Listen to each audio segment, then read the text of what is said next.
आज हम लोग चालू कर रहे हैं ट्रिग्नोमेट्री का चैप्टर नंबर 6 ज्योमेट्री का। अब नाइन्थ में जो ट्रिग्नोमेट्री पढ़े हो, नाइन्थ में क्या पढ़े हो? एक ट्राइंगल रहता है, एक पर्टिकुलर एंगल अगर मैंने ले लिया, मान लो ये थीटा है, ये लिया ए, ये लिया बी, ये लिया सी, तो वहां पे ट्रिग्नोमेट्री के 6 अलग अलग फंक्शन थे। एक था साइन थीटा, दूसरा था कॉस थीटा, तीसरा था टैन थीटा, इसके अलावा कोसेक थीटा था, सेक थीटा था और कॉट थीटा था। बोल सकते हो। साइन थीटा का फॉर्मूला क्या था?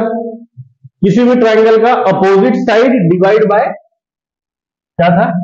Opposite side divide by hypotenuse. अब इस ट्राइंगल के हिसाब से फॉर्मूला क्या बनना चाहिए? इस थीटा का अपोजिट साइड क्या है? BC the whole divide by इसका हाइपोटेन्यूस कितना है? AB। ये 90 डिग्री है। वैसे कॉस थीटा क्या था? Adjacent side divide by hypotenuse. Formula क्या बनना चाहिए फिर? इसका एडजेसेंट साइड क्या है? AC the whole divide by hypotenuse कितना है? AB। वैसे ही tan का फॉर्मूला क्या था? Opposite side upon adjacent side. क्या आएगा formula? Opposite BC upon adjacent क्या है? AC। ये AC की चीज है। कोसेक क्या होता है? कोसेक जो होता है वो फॉर्मूला होता है हाइपोटेन्यूस अपॉन क्या होता है? Opposite side. तो अगर ध्यान से देखोगे तो ये साइन थीटा का उल्टा है ना, क्योंकि साइन में क्या होता है? ऊपर अपोजिट होता है, नीचे हाइपोटेन्यूस। कोसेक में क्या हो गया? ऊपर हाइपोटेन्यूस और नीचे अपोजिट साइड। तो जो इसका आंसर है वही आंसर इसका आ जाएगा, लेकिन उल्टा हो जाएगा। ऊपर ये भी आ जाएगा, नीचे क्या आ जाएगा? BC। सेम यहाँ पे सेक थीटा देखो, सेक थीटा का फॉर्मूला क्या होता है? हाइपोटेन्यूस अपॉन साइड कौन सा होता है? Adjacent side. ये किसका उल्टा होता है? कॉस एडजेसेंट अपॉन हाइपोटेन्यूस होता है। सेक कह दिया हाइपोटेन्यूस अपॉन एडजेसेंट, मतलब कॉस का उल्टा क्या होता है? सेक। तो इसका जो आंसर है वही आंसर इसमें आ जाएगा, लेकिन रेसिप्रोकल में AB अपॉन AC। वैसे कॉट थीटा क्या होता है? कॉट थीटा होता है एडजेसेंट साइड अपॉन क्या हो जाता है? Opposite side. अब ये किसका उल्टा हो गया? टैन थीटा का हो गया। टैन होता है अपोजिट अपॉन एडजेसेंट, यहाँ पे क्या है? Adjacent upon opposite. तो यहाँ पे फॉर्मूला क्या बन जाएगा? इसका रेसिप्रोकल AC अपॉन BC। तो ये जो तुमने पढ़ा है, ये अब तक पढ़ा है 9th स्टैंडर्ड में, बराबर। अब 9th में इसके अलावा और क्या पढ़ा था? एक टेबल था। टेबल क्या था? साइन थीटा का, कॉस थीटा का, टैन थीटा का, then cosec theta, sec theta और कॉट थीटा। इनके एंगल्स देखे थे अलग अलग। क्या क्या एंगल्स था? एक था 0 डिग्री के लिए, देन क्या था?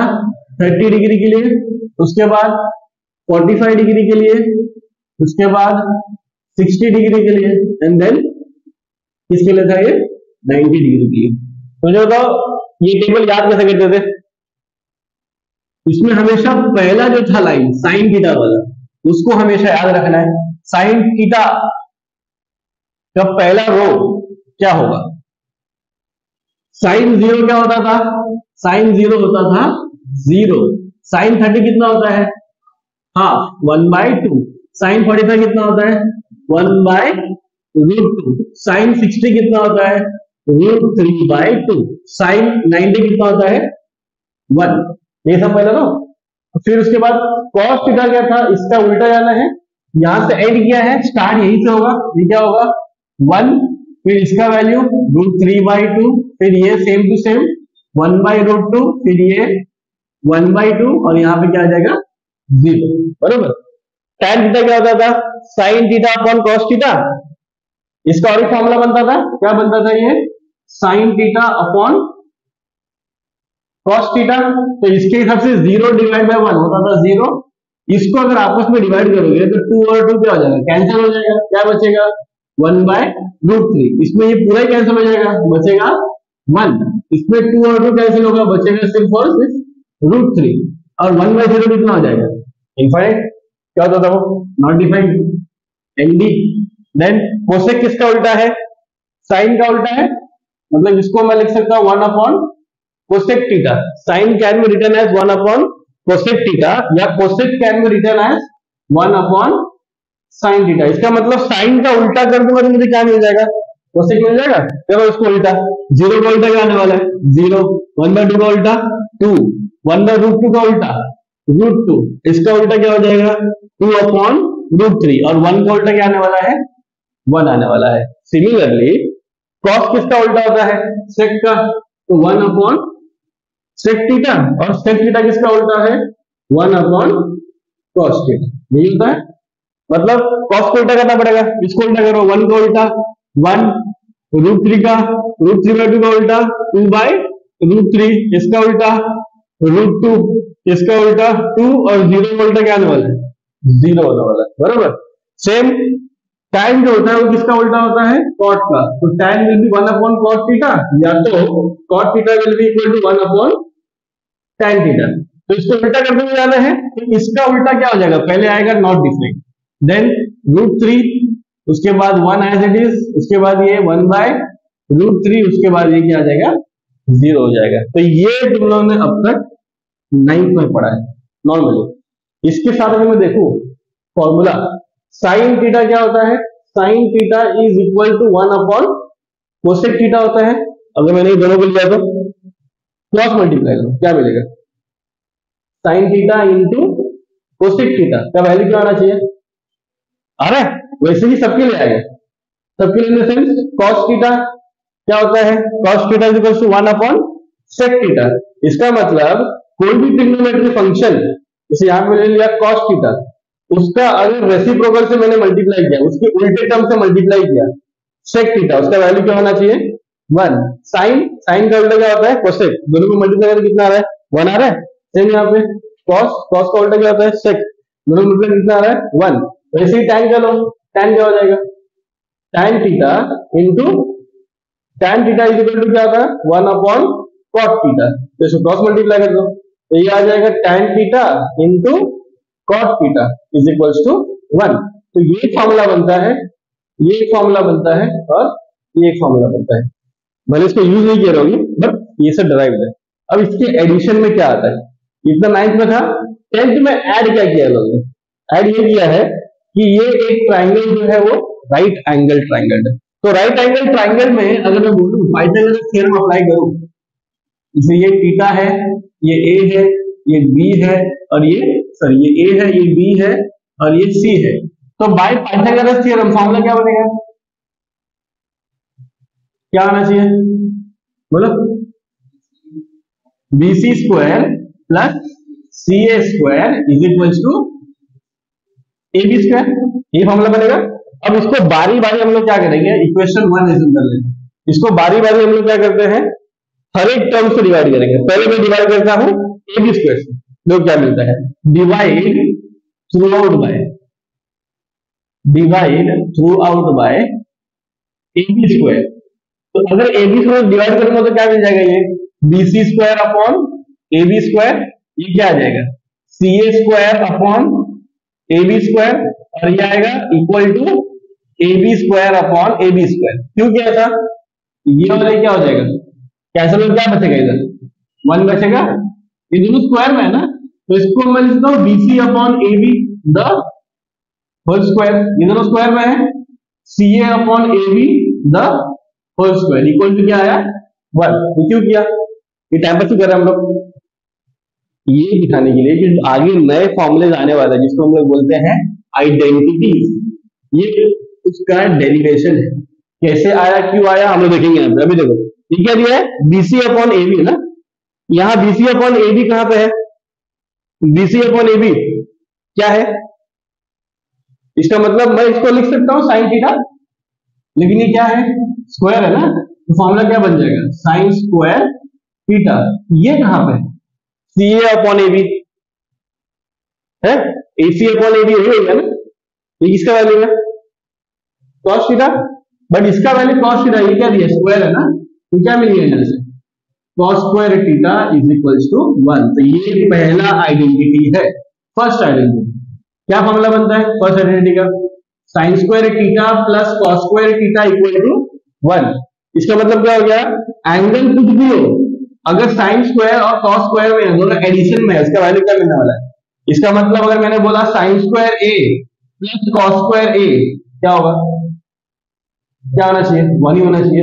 एंगल सेम है, स्क्वायर टर्म है, sine square m plus cos square m, ये भी क्या होना चाहिए, हाँ 1 होना चाहिए ना, क्यों 1 होना चाहिए, ये ए है ये भी ए है, दोनों का एंगल सेम है, दोनों स्क्वायर में है, साइन स्क्वायर है कॉस स्क्वायर है। अगर एंगल सेम है, sine square cos square addition में है, तो उसका वैल्यू क्या होगा, ये कहां से मिलता है, फर्स्ट आइडेंटिटी से। समझे कैसा है। अब ये इक्वेशन का मैंने किससे डिवाइड किया, ए बी स्क्वायर से। अब इसको डिवाइड करो दूसरे टर्म से, बीसी स्क्वायर से।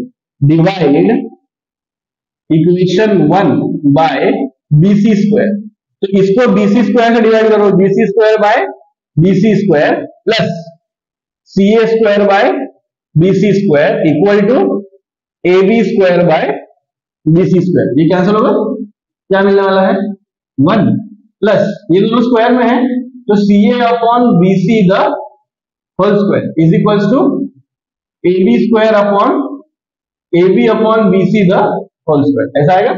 अभी ये किसका वैल्यू है, c a upon B c, c a upon B C कहां वैल्यू है, c a upon B C है, ये क्या दिख रहा है यहाँ पे, किसका वैल्यू है, कॉट का। इसका मतलब मैं इसको लिख सकता हूं 1 plus cot square theta is equal to A B upon B C, कहां पे है,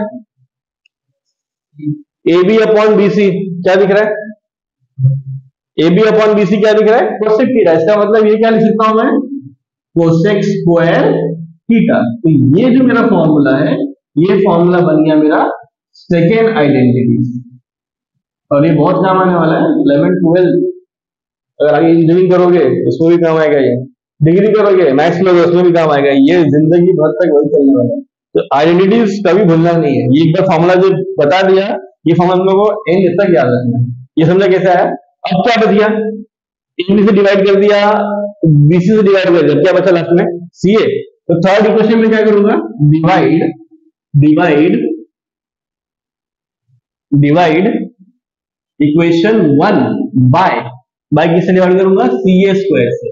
तो क्या आ जाएगा, ये बीसी स्क्वायर डिवाइड होगा सी ए स्क्वायर से plus C A square divide होगा सी ए स्क्वायर से equal to A B square divide होगा सी ए स्क्वायर से। तो ये और ये कैंसिल होगा, क्या बचेगा, BC square upon C A square plus 1 is equal to, ये कंबाइन कर देंगे इसको, BC upon C A the whole square equal to A B upon C A the whole square. ये वाला वैल्यू कहां है, इसमें क्या दिया हुआ है, बीसी अपॉन सी ए, बीसी अपॉन सी ए, बीसी अपॉन सी ए क्या दिख रहा है, ये tan थीटा है। इसका मतलब ये क्या आ जाएगा, tan square theta plus 1 is equal to A B upon C a, कौन सा है, A B upon C a, a B upon C a दिख रहा है, एसी क्या दिख रहा है, ये सेक थीटा। इसका मतलब यहां पे क्या आ जाएगा, सेक स्क्वायर थीटा। ये मेरा क्या हो गया, थर्ड आइडेंटिटी हो गया। तीनों को डिवाइड कर दिया, तीनों से डिफरेंट फॉर्मूले मिले। एक फॉर्मूला क्या मिला, पहला फॉर्मूला मिला sine square theta plus cos square theta is equal to 1। अब इसमें से तीन फॉर्मूला निकाल सकते हैं, कैसे, अगर मुझे कॉस स्क्वायर फाइंड करना है, ये साइन स्क्वायर वहां जाएगा तो क्या होगा, माइनस होगा। तो फॉर्मूला क्या बनेगा, cos square theta is equal to 1 minus sine square theta. अगर मुझे साइन स्क्वायर फाइंड करना है तो कॉस वहां जाएगा, माइनस होगा, तो अगेन साइन स्क्वायर थीटा का फॉर्मूला क्या बनेगा, 1 माइनस कॉस स्क्वायर थीटा। ये मैं क्यों बता रहा हूं, ये आगे जब हम लोग सम सॉल्व करेंगे उसमें काम आने वाला है। ये एक्चुअल फॉर्मूला है sine square theta plus cos square theta equal to 1। ये दो फॉर्मूला इससे ड्राइव हुआ है, मतलब आइदर कॉस स्क्वायर फाइंड करना है तो साइन स्क्वायर को वहां भेज दो, और अगर साइन स्क्वायर फाइंड करना है तो कॉस स्क्वायर को वहां भेज दो। ठीक है, ये है तुम लोग का फर्स्ट फॉर्मूला। सेकंड फॉर्मूला क्या था, सेकंड फॉर्मूला है 1 प्लस कॉट स्क्वायर थीटा। तो 1 plus cot square theta is equal to क्या आ जाएगा, कोसेक स्क्वायर थीटा दिया हुआ है। तो मुझे बताओ, यहां तो मुझे दिख रहा है कोसेक स्क्वायर थीटा का वैल्यू है, ये कॉट वहां जाएगा तो क्या होगा, माइनस हो जाएगा, तो आएगा cosec square theta minus cot square theta, यहाँ क्या बच रहा है, तो फॉर्मूला क्या बन गया, cosec square theta minus cot square theta क्या होता है 1। मैंने कॉट को वहां भेजा ना, कॉट के अलावा अगर 1 वहां भेजा तो क्या हो जाएगा, कोसेक स्क्वायर थीटा 1 वहां जाएगा तो क्या होगा माइनस 1। यहाँ क्या बचेगा, फिर क्या बचेगा, सिर्फ 1 वहां भेज दिया तो यहाँ क्या बचेगा, कॉट स्क्वायर थीटा बचेगा। तो इसके भी दो, ये फॉर्मूले से और दो फॉर्मूले आ गए, एक फॉर्मूला है cos square theta minus cot square theta equal to क्या आ गया 1, दूसरा फॉर्मूला है cot square theta is equals to cosec square theta minus 1। Third formula क्या था, थर्ड फॉर्मूले से क्या डराइव किया हम लोग ने, tan स्क्वायर थीटा प्लस 1 जो होता है वो होता है sec स्क्वायर थीटा। तो यहाँ पे दो कंडीशन है, अगर tan को वहां भेजा तो माइनस हो जाएगा, क्या मिलेगा ये sec square theta minus tan square theta, यहाँ क्या बच जाएगा 1। और अगर 1 को उधर भेजा tan पे यहीं पे रखा तो 1 वहां जाएगा तो क्या हो जाएगा sec स्क्वायर थीटा माइनस 1, तो यहाँ क्या बचेगा tan स्क्वायर थीटा। तो ये जो फॉर्मूला मैंने दिया है इसके ऊपर तुम लोग का प्रैक्टिस सेट जो 6.1 है पूरा पूरा इस फॉर्मूले पे डिपेंडेंट है। जैसे तुम लोग 9th में क्या करते थे, ये कोई भी वैल्यू दिया हुआ है तो अपोजिट कौन सा है हाइपोटेन्यूज कौन सा है वहां पे नंबर लिखते थे और फिर सॉल्व करते थे। बट अभी 10th में तुम लोग को ये आइडेंटिटीज को यूज करके सॉल्व करना है, और ये जो आइडेंटिटीज है आने वाले जितने भी तुम लोग ईयर्स पढ़ोगे 11th हो गया 12th हो गया उसमें ये बहुत मेजर रोल प्ले करता है। तो तुम लोग 6.1 देखोगे प्रैक्टिस सेट 6.1 उसके लिए जितने भी सम है सब इसके थ्रू ही आंसर आने वाला है। ये 9th के मेथड से भी कर सकते हो, हम लोग वो भी देखेंगे, और ये 10th का जो मेथड है वो भी देखेंगे। और ये जो फॉर्मूला है सबको प्रॉपरली याद रहना चाहिए। ये अगर फॉर्मूला नहीं आएगा तो सबको मैं लिखाऊंगा 50 बार, ये 11 12 में करता हूँ तो लोग फॉर्मूला में 200 बार 250 बार 300 बार लिखाता हूँ, एक फॉर्मूला मिस्टेक करोगे सब फॉर्मूला लिखो 250 बार, तो वो नहीं होना चाहिए। जितना फॉर्मूला याद रहेगा उतना ट्रिग्नोमेट्री के सम जल्दी समझेंगे, और जितना फॉर्मूला याद नहीं रहेगा ट्रिग्नोमेट्री के सम उतने ही डिफिकल्ट होते हैं। तो ट्रिग्नोमेट्री का सम सॉल्व करना है तो फॉर्मूलाज प्रॉपर्ली याद करो, ठीक है। कॉपी करो, चलो।